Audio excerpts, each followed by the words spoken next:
I want to talk about why most works of art end up going to zero. Now, when I say go to zero, I mean this mostly in the monetary context. But in terms of other gauges of value, such as philosophical, conceptual, social, cultural, the same applies. Most artworks go to zero. Now, there's two reasons that I'm going to discuss. The first reason is that there's far more artists and artworks than there are willing buyers. So there are a number of artists who make works, but there are actually not the same number of people who are willing to buy those works. Those artists make millions of works, but there's not people who are actually willing to spend all of that money, or many people who are actually willing to spend any money at the moment to buy works of art. So there's this lack of equality between the supply of works of art and the demand that's required to consistently give monetary value to the majority of works of art that are openly available. The second reason is that there's no publicly acceptable points of reference when it comes to the monetary value of works of art.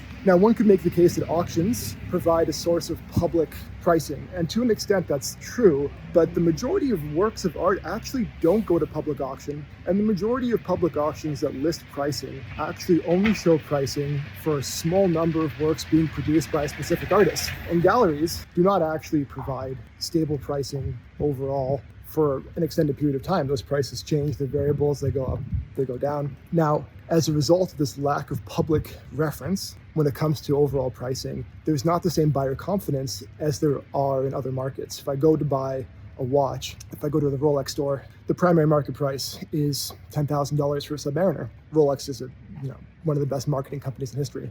But the same does not apply for art. And as a result, with the lack of stability as an asset, there's not the same buyer security. And without the same buyer security, it's not the same number of people who are actually going to be buying art. So why most art goes to zero? Far more works being produced than there are willing buyers, and lack of public reference in terms of pricing, be it at auction, be it at galleries, or otherwise. Unpopular take, most works will go up in value, most works hold their value. If you're interested in learning about what you can do to avoid buying works that go to zero, I've created a 5-hour course where I evaluate, analyze, and teach you to do the same when it comes to buying works of art. And you can steal my methods with a link in the bio.